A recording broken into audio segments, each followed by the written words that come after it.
AWANI tonight. The cabinet has agreed to do away with life imprisonment as an alternative to mandatory death sentence. Instead, a jail term of between 30 to 40 years and at least 12 strokes of the rotan has been proposed. According to Law and Institutional Reform Minister Datuk Sri Azalina Osman Said, said these are among several new policies being considered as the government works towards abolishing the mandatory death penalty. She added that a new bill will also be introduced to allow the federal court to review past sentencing of capital punishment and life imprisonment, which would have an impact on about 1,000 prisoners. She said this in response to a question in the Dewan Rakyat about the status of planned alternative punishments for the mandatory death penalty. Azalina said the government's aim is not to totally abolish the death penalty, but instead give judges the discretion to decide.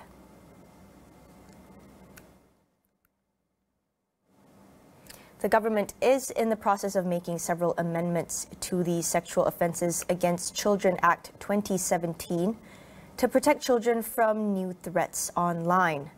Law and Institutional Reform Minister Datuk Sri Azalina Osman Said says the amendments would also cover a child-friendly criminal justice process, delays in disposal of cases, and under-reporting. So if you look at the Act 2017, you have child pornography. Okay, the Parliament has agreed. So now we are amending that to change to child sexual abuse materials. Because the word pornography doesn't come in anymore. It's a bit outdated. So we are changing it to the child sexual abuse materials. And then Section 15, you do have in the Act non-physical sexual assault. So we are amending it by additional offence for live streaming sex and sexual extortion. She said the proposed amendments will be tabled in the Dewan Rakyat next Monday. Meanwhile, Azalina said a total of 5,519 sexual abuse cases involving children were charged under the Act from 2018 to January 2023. Of the total, 4,713 cases have been resolved, while 3,060 were going through the courts. The Home Ministry has received 688 citizenship applications for overseas-born children of Malaysian women. Minister Datuk Sri Saifuddin Nasution Ismail said, however, he believed more had yet to submit their application for citizenship. Speaking in Parliament today, he said applications were being made under Article 15(2) of the Federal Constitution for the citizenship of overseas-born children. Saifuddin said in the 1950s, when the Federal Constitution was written, Malaysia did not imagine women to go overseas and find spouses, or study and build careers abroad. He was responding to a question from Perikatan Nasional's Datuk Mumtaz Matnawi on how many applications the government had received from Malaysian mothers seeking citizenship for their overseas-born children. Meanwhile, the Home Minister said the decision to amend the Federal Constitution to grant automatic citizenship to overseas-born children of Malaysian women was made on February 17th. He expected it would take 6 months or sometime in September for the amendments to be tabled in Parliament.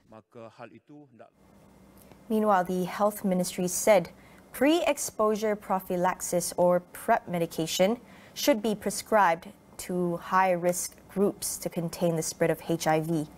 Deputy Minister Lukanisma Awang Sauni said this in response to the Selangor Mufti Department's advisory, which recommended doctors to refrain from providing PrEP to homosexual patients. Walaupun Kerajaan Negeri Selangor ataupun Mufti Kerajaan Negeri Selangor telah mengeluarkan satu fatwa ataupun kenyataan, kami di KKM sedang mengadakan satu sesi libat urus dan juga saya melihat kita tidak dapat menidakkan golongan yang berisiko untuk mendapatkan PrEP ini, dan juga saya melihat adalah lebih baik untuk kita mencegah golongan-golongan risiko itu untuk menyebar luas jangkitan HIV ini di kalangan pasangan, masyarakat ataupun kenalan-kenalan mereka. Lukanisman added that the Health Ministry will review its pilot program on PrEP and determine if it should be continued or if there are other ways forward. He said the ministry was also working on combating stigma surrounding the virus to encourage more patients to come forward. The proposal to establish a paid Mara Science Junior College MRSM school will not involve government funds. Deputy Prime Minister Datuk Seri Ahmad Zahid Hamidi said Mara will instead use a private funding initiative and work with financial institutions. Tentang penggunaan tanah, saya ingin memberi jaminan bahawa jika pun sekolah atau MRSM ini didirikan, saya pastikan tidak menggunakan tanah rakyat miskin untuk membinanya. Tetapi kita akan bekerjasama dengan beberapa pihak yang boleh menggunakan smart partnership untuk pembinaannya. Zahid said the proposal to set up MRSM schools was due to an overwhelming number of applications that exceeded 300% of its capacity. According to him, a feasibility study found that many academically qualified students wished to enter MRSM schools, but they did not qualify in terms of their parents' income brackets, especially those in the M40 and T20 groups. Mara chairperson Dato' Ashraf Wajdi Dusuki also recently suggested to set up a paid MRSM for the high-income earning groups, as they were willing to bear the costs. RM1 from every match ticket sold for national football team Harimau Malaya will go towards Malayan tiger conservation. Youth and Sports Minister Hannah Yeoh said today that she wanted youths to pay more attention to environmental issues as a shared responsibility. This is a joint collaboration between her ministry, the Football Association of Malaysia (FAM), and the Ministry of Natural Resources, Environment and Climate Change. Yeoh said that according to FAM, the initiative has no time limit and is a long-term program that will continue until it is successful. Youth and Sports Ministry Secretary General Dr. K. Nagulendran meanwhile said that the RM1 would also go to NGOs and Orang Asli communities involved in the effort. In 2021, the Parliament was told that the Malayan tiger was on the brink of extinction and could be wiped out in as little as 5 years to a decade. We'll go for a quick break. We'll be right back.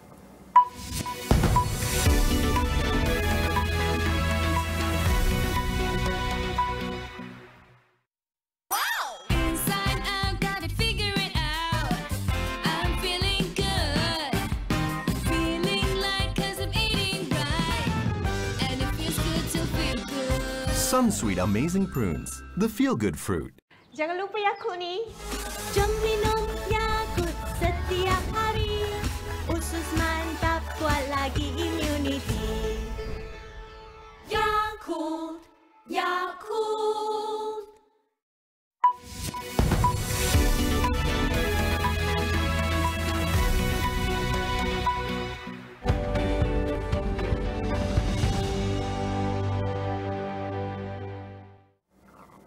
The Global ESG Monitor found that while Malaysian companies have made progress on sustainability, they lack the content and level of detail needed to improve the transparency of ESG reporting. Here to discuss the findings is Perspective Strategies founder and Global ESG Monitor regional partner, Andy C. The report surveyed 350 companies listed on 10 stock market indices across 4 continents. With an average score of 54 out of 100, the Malaysian index ranked joint 5th with the Dow Jones among the 10 indices surveyed. What we've seen is that while Malaysian companies in the FBM KLCI has sort of followed a lot of the international frameworks and standards in their ESG reporting, what it lacks is depth and detail in their reporting. So this is one of the key findings that we've seen. Now, is that good or bad? I would think it's something positive. It's good because it indicates that, Bursa Malaysia's initiative to mandate sustainability reports since 2016 is showing that Malaysian companies are taking it seriously and they are moving towards there. One of the findings in the Global ESG Monitor Malaysia regional report showed that Tenaga Nasional Berhad and Press Metal Aluminium Berhad appeared top on the leaderboard. What this means is that they have been transparent in their reporting. We want Malaysian companies to be as transparent in their reporting because transparency helps build trust. And that's one of the key things that we hoped to create, that awareness within Malaysian companies and their ESG reporting to be transparent. Andy said while ESG regulations and policies are in place, companies, large and small, need to actively invest in improving their ESG practices to keep up with global standards. While regulation is very important, especially we recognize that the Malaysian government has put in a lot of policies, as well as Bursa and Securities Commission, but regulation itself is not going to make it happen, or not. It's not going to be sustainable in that sense. What we want is that if there's over-regulation, then you sort of also, it's going to be a real challenge for example, Malaysian SMEs to be able to achieve that, right? What we want is that the regulation obviously is one form of encouragement, but on the other hand, is also to create awareness, to also show them that this is opportunities that they will be able to do that. And importantly, while it's not mandatory in some areas, it is time to get ready for it. So this is where I think it's important for us to look at it from a broader picture. For example, Malaysian SMEs who are looking to export their services. For example, in key markets like Europe, it's going to be mandatory, right? So these are all steps that Malaysian companies, whether listed or non-listed, should look at in terms of, up their game in terms of sustainability and ESG. On the international front, hundreds of thousands of people are set to strike and demonstrate in France today. Tension is rising after President Emmanuel Macron vowed to double down on a deeply unpopular pension reform, despite mounting anger. Thursday's strike is expected to severely disrupt rail services and affect airports. Teachers and many other professions have announced intentions to walk out, while rolling strikes continue at oil depots and among refuse collectors. Macron said on Wednesday that the new law, which raises retirement age by 2 years to 64, was necessary and would come into effect later this year. The pension reform has drawn huge crowds to rallies organized by unions since January. Most protests have been peaceful, but anger escalated since the government pushed the bill through Parliament without a vote last week. The past 7 nights have seen spontaneous demonstrations in Paris and other cities, with protesters setting rubbish bins on fire and clashing with police.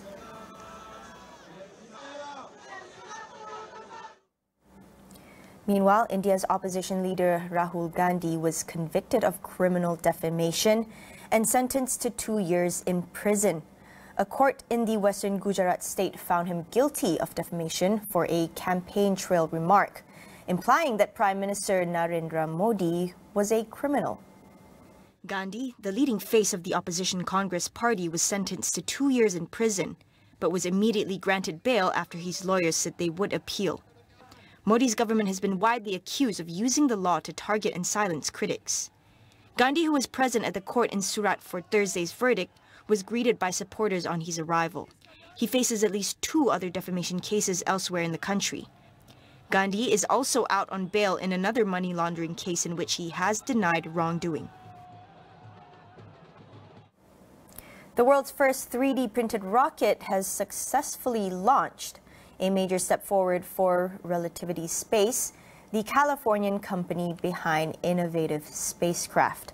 However, it failed to reach orbit after an anomaly caused the engine on its second stage to shut down. 8, 7, 6. The unmanned Terran 1 rocket blasted off from Florida on Wednesday night, with the first stage doing its job and separating as planned. However, the upper stage appeared to ignite and then shut down, causing the rocket to plunge into the Atlantic Ocean. No further details were immediately available from the company. Despite failing to reach orbit, the launch proved that the 33-meter rocket, 85% of which is 3D printed, can withstand the pressure of liftoff. The successful launch came at the 3rd attempt. The rocket was originally scheduled to launch on March 8th, but was postponed at the last minute due to problems with the temperature of the fuel. A second attempt on 11 March was also scrubbed due to fuel pressure problems. That ends the show tonight. Thank you for watching. My name is Soraya Mia. We'll see you again soon.